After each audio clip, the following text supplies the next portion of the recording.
Hey y'all, Southern Style Gaming here, and today I'm going to talk about a subject that I know is partly subjective, but for the most part I actually think is somewhat factual and to some extent is just general discussion. And this is my opinion that older cars are just kind of better than newer cars in most ways. Now, I'm actually going to pin a few videos down in the description that I think will probably do a better job discussing particular parts of this better than me. One of them is by a guy named Bart's Car Stories, and it's about just how he believes that older cars really are just better and more reliable in general, and that it's not just nostalgia. Another is by a guy named All Cars with John, who specifically discusses the sort of illogical reason that we no longer have compact trucks specifically, which is something that I might lightly touch on, but I'm just going to leave to that video because I actually do have other things that I want to discuss in a similar vein to that. But I'm going to leave him to explaining trucks. And another one is just kind of like a personal video by a much smaller YouTuber called The Taxi Guy. I enjoy watching some of his videos. And I think his is like a 2006 Buick. He actually ended up getting rear-ended. And basically all it did was like damage the paint. And he just kind of generally talks about how, he finds older cars, as someone who used to drive for a living, he finds older cars to just be more reliable. So, with that said, this intro has already been long enough. So, let's get started. And just one last thing, I'm not discussing EVs. There are enough videos on YouTube talking about how big a piles of junk they are. In particular, Scotty Kilmer probably has about 100 videos on his channel talking about how junky EVs are. And yeah, that's about all I got to say about that. So let's get into it. So, the first thing I'm going to talk about is just how older cars look in general. Now, this is probably the most subjective part of the video. I genuinely just think older cars look better. Now, I'm going to start with what I believe is called the balance of appearance. Or it's not what I believe it's called, that's just what I'm calling it. But I'm calling it the balance of appearance. And what I mean by this is that aggressive cars looked more aggressive, and more subtle cars looked more subtle. In my opinion, the perfect example of this is take this 1985 Lincoln Town Car. Now, Lincoln is owned by Ford. They have a reputation, built Ford tough. And because Lincoln is a Ford product, they have that same general attitude around them. They're meant to be tougher cars. They're more, that American strong, American muscle type car. Even though it's meant to be a family car, they still have that sort of just vibe of, this is supposed to be a strong vehicle. On the other hand, take this 1985 Honda Civic. Now, the Civic is still a great car, but it's meant to be a lot more simple, a lot more just desirable for the everyman. It's all about practicality, while the Lincoln is more sort of, I don't know if I'd call it a luxury product. I mean, I don't know. I think Lincoln actually is considered like the Ford luxury line. But, it's definitely like a quote unquote bigger deal than the Honda Civic. And these two cars look according to how they vibe. Like the Honda Civic, it's more practical. It's probably less intimidating for like a new driver or something. And I just think the cars look accordingly. The look is balanced. At the same time, I also just like how the cars had like a more boxy style back then. And I know that's kind of a point of contention because, the more like round styles of cars today are, they're technically safer, they're more aerodynamic, you get better gas mileage, all that. But I don't know, there's just something about those old boxy designs that I just absolutely love. And I think the biggest example I can make here is take a look at this 1985 Toyota pickup. Yes, I know I'm using a lot of 1985 cars. For some reason, I just arbitrarily picked that year. But look at this 1985 Toyota pickup. Very simple, very practical truck. It's one of those compact trucks. It'll run forever. You could probably drop a 45 into the motor and it would still run another month. I don't know if that's actually true. I'm probably just exaggerating there, but I don't know. That's the thing. It's a Toyota. I don't know. It might actually do that. But it looks so good. Like, for a truck standards, I'm going to go there. This truck looks sexy, man. It looks good. Then let's jump forward to 2010. Look at this Toyota Tundra. It just looks so unbalanced. Like, look at how bulbousy the truck looks.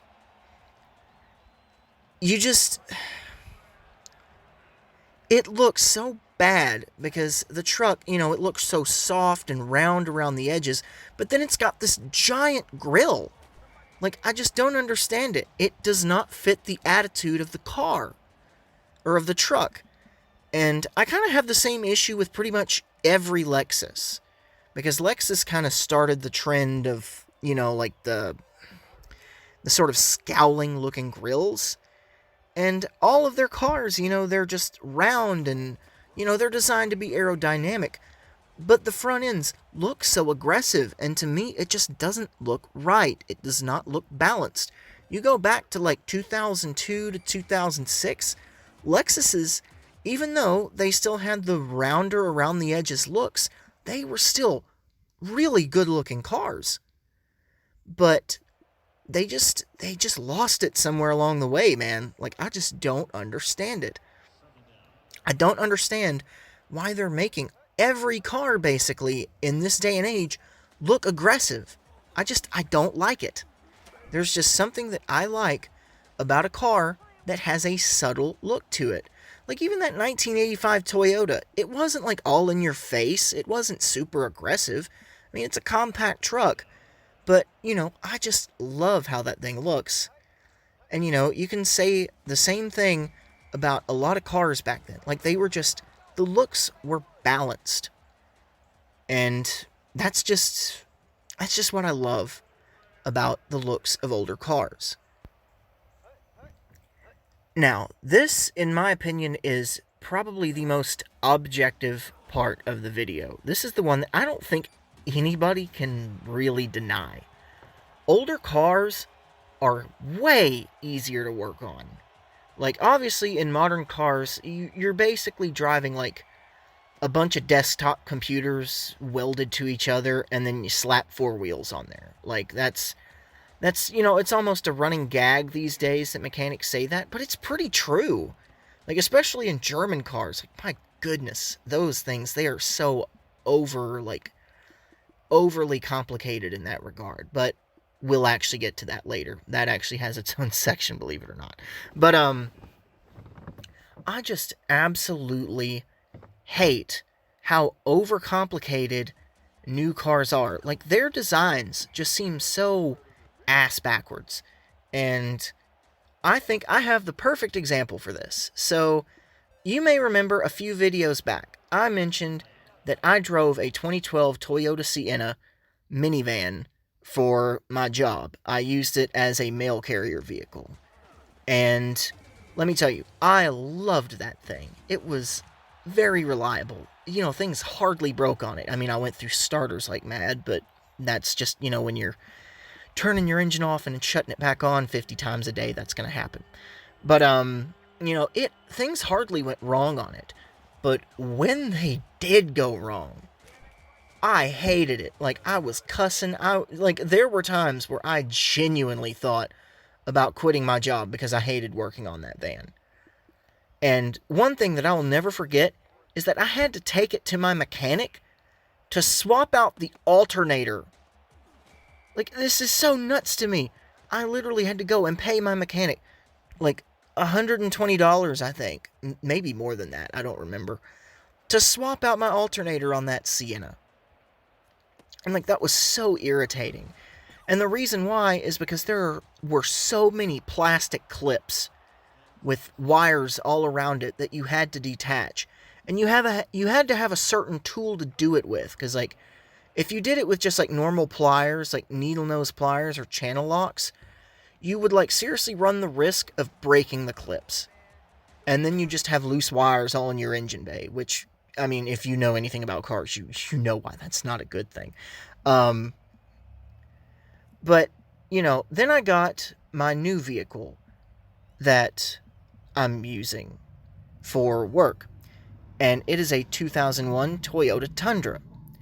Now, this thing has so much room in the engine bay. I love it. Like I said, I had to take my van to the mechanic to replace the alternator in it before, the Sienna. I was able to get an alternator and swap the thing out in this Tundra myself in about 45 minutes.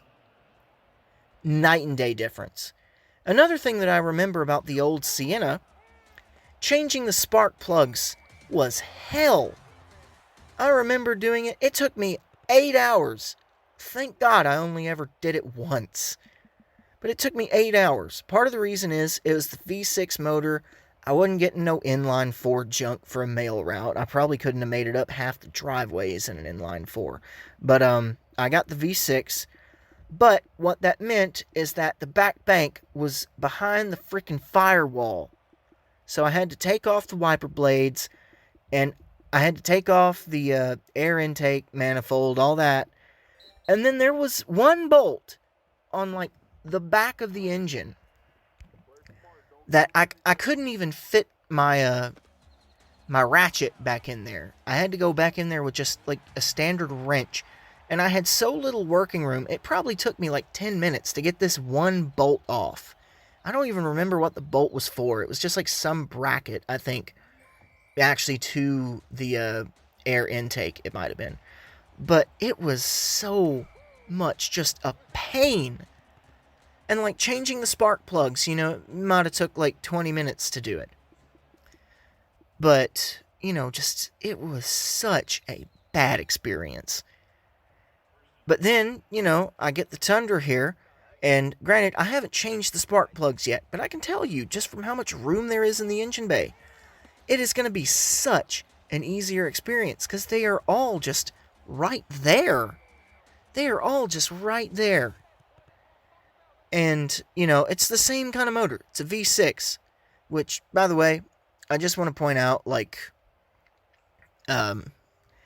V8s in trucks, yes, I know, generally you want to go for a V8. I think that's mostly just for hauling stuff. Like, if you're not really hauling anything, you can get a V6. You're fine. But, yeah, I just think it's so crazy that older cars, just in general, are easier to work on. Anybody will tell you that.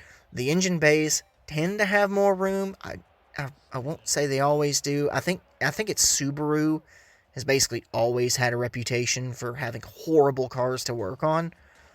But like I said, like if you have a reputation for that, that kind of tells you that there was a time where most people worked on their own cars. They knew how to change like basic stuff. Like they changed their own starters. They changed their own alternators. They changed their own spark plugs. Like this kind of stuff was generally stuff that you could DIY at home. Like, it wasn't stuff that you had to go to the mechanic to get done. Like, your average Joe could just do it. You didn't even have to get on YouTube to look up how to do it back in the 80s. You just get it done. But that's just not true anymore, unfortunately. Now, this one is, again, another more subjective one. But I honestly just like the fact that, in general, older cars are kind of smaller. I mean, it's pretty obvious in today's day and age. We live in a culture where the sedan is kind of like, it's basically been left behind. Like, everybody is driving an SUV these days. Like, nobody really wants a sedan. Like, maybe if it's like a luxury car, maybe like a high-end Camry or like a Lexus or, what have you. Most people are driving SUVs and such. So, I mean, it's like technically safer or whatever. I just don't get it. Like, I love smaller cars. Like, in today's day and age, you think they'd be more popular because they'd get better gas mileage. Gas prices are so high these days and everybody is so, environmentally conscious. You'd think more people would like smaller cars. But it's kind of crazy that nobody really drives smaller cars. Everybody wants them bigger. Like, even compact cars, like, a Toyota Corolla, like, they're really not that small. That's just, it's kind of crazy to me that, you look back in the day, your average car, at least especially imports, were a lot smaller than today. Like, you look at a 1970 something model, Toyota or Honda, like, it's crazy how much smaller they'd be than, a similar model today. It's insane. But, I don't know, just something about the American consumer, I guess, that's just moved away from smaller cars. But, personally, I think it's a shame. Now, I think that newer cars are perceived as more reliable than older cars. And there's a few reasons for this. One, they're almost undeniably safer.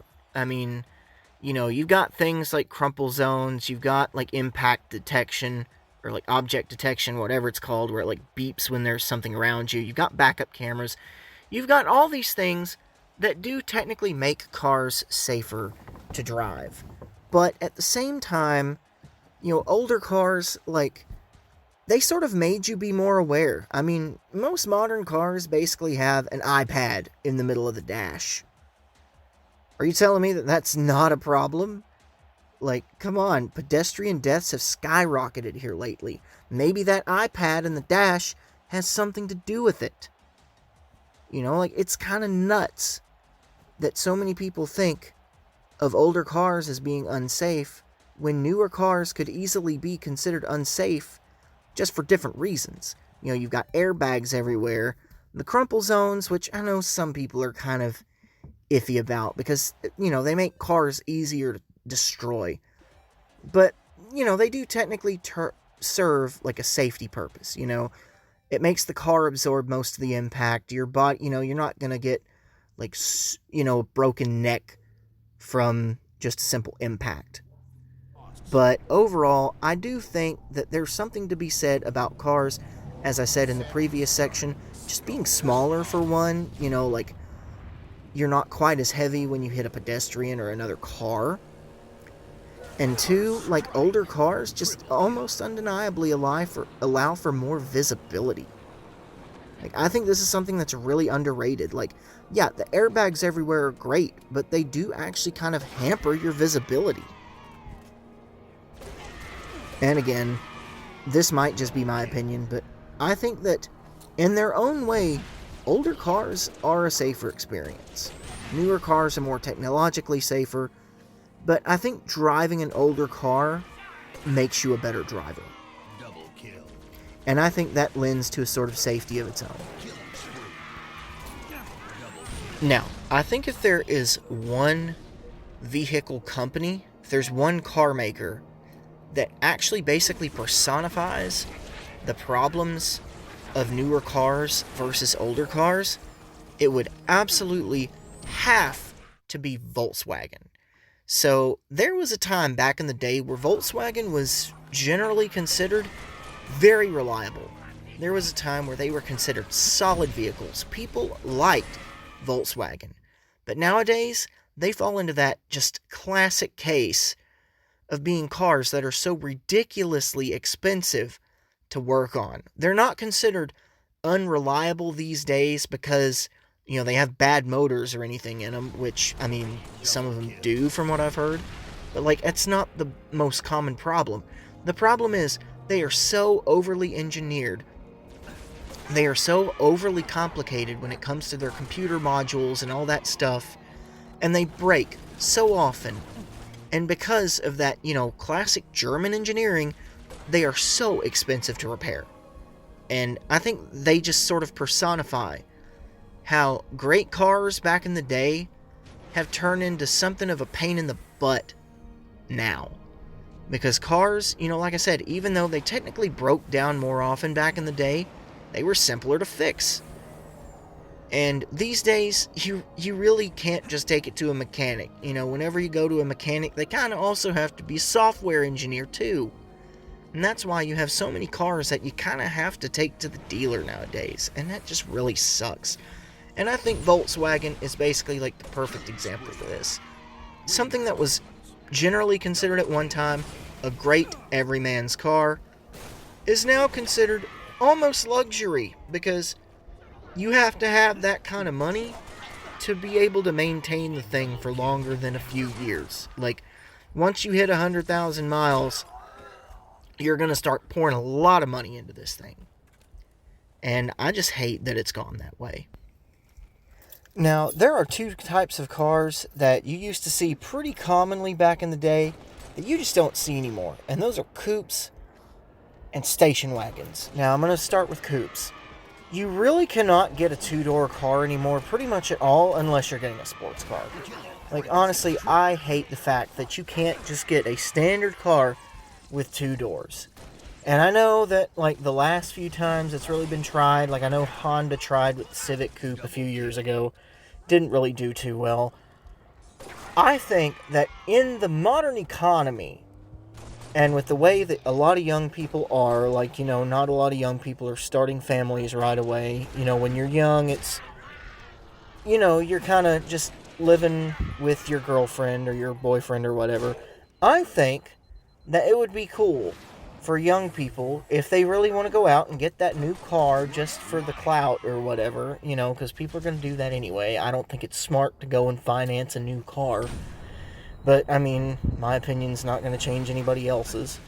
Well, I mean, it might, but, you know, I doubt that my little YouTube channel here is really going to do much.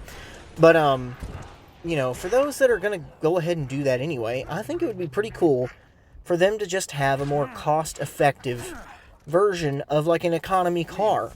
That could just be, like, a two-door coupe. Like, you know, you could easily have, like, a Corolla coupe or something, you know? I just think that would be really cool to have.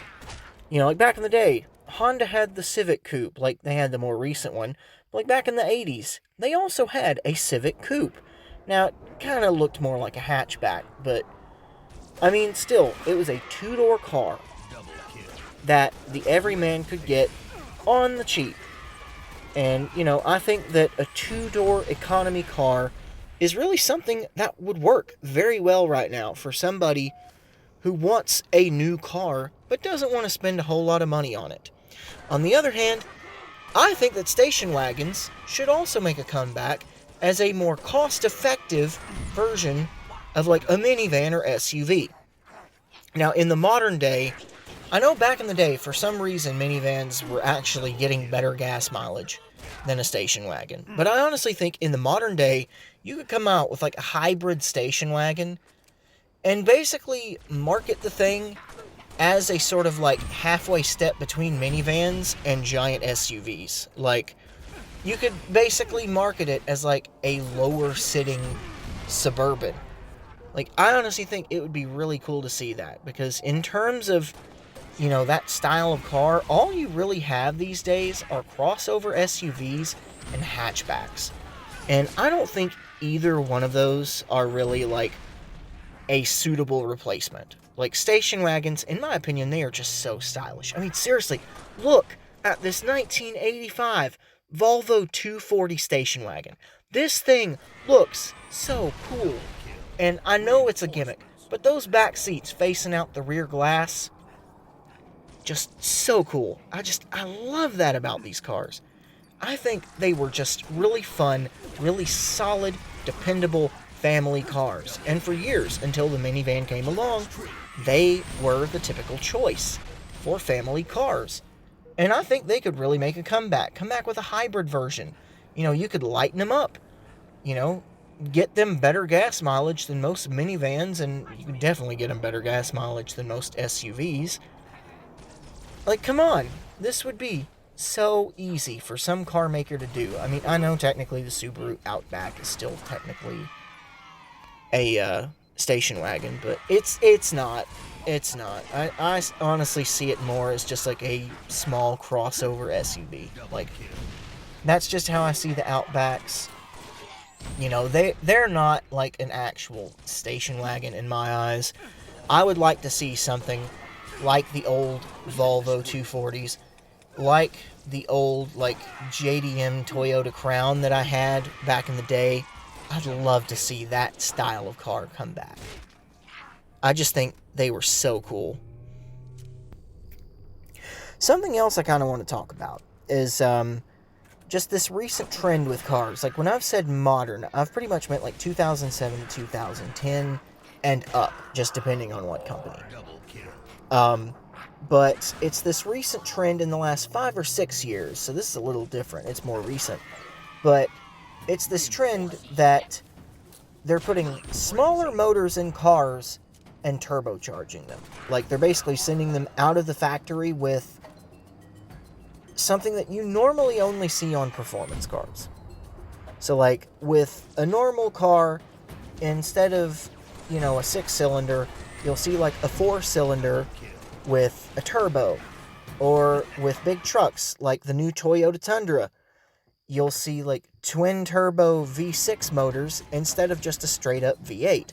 That's why, as much as I actually do like how the 2024 Tundras look, like going back to what I was talking about earlier, I actually do like, they're sort of going back to a more boxy design with the new Tundras. I'll never buy one because if I'm going to get a truck, I don't want something with turbos on it. Like, if I want a truck to haul, I'll just get a V8. I don't want a V6 twin turbo. Mind you, my current Tundra is just a V6, and it's fine, because I'm not hauling anything with it. I'm using it to carry mail, and I'm using it to carry, like, construction equipment, because, like I said, my wife and I are doing a house remodel. That's actually why I decided for a truck instead of another minivan. But, that's just it. Like, motors actually aren't really doing that much better with turbocharged smaller engines than they are with just having straight up normal larger engines. Like, I can't remember when it was. I think it was like 4 or 5 years ago.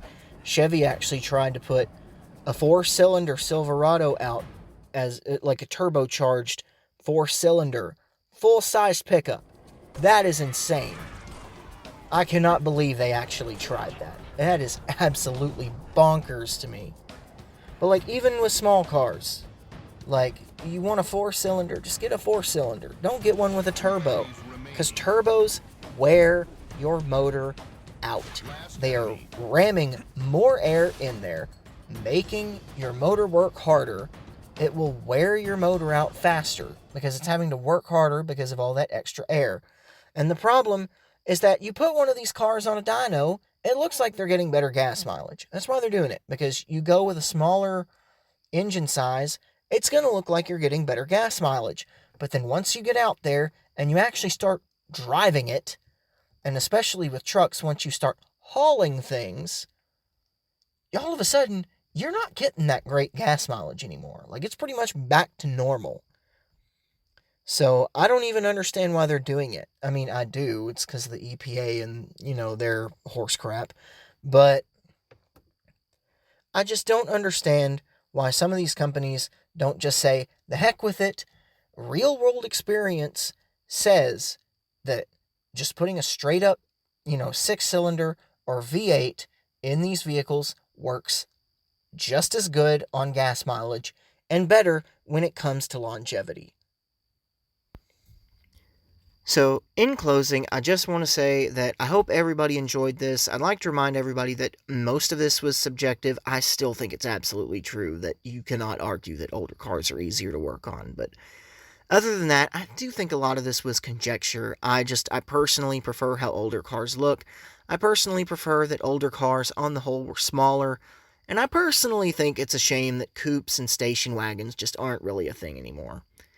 But, with that said, make sure you go and check out those other videos. They're all great. I absolutely love those content creators. I think they're great, especially the taxi guy. He doesn't have very many subscribers, so like, if anybody checks out this video, go and check out his video. Check out some of his other stuff. Like I said, He's got some pretty good stuff over there. I like to watch him. He's one of my favorite, like, smaller creators. So, just make sure you go check out his stuff. With that said, leave a comment if, you want me to talk about something else, any other subjects you'd be interested to hear me discuss. And, yeah, with that said, God bless, and everybody have a great day.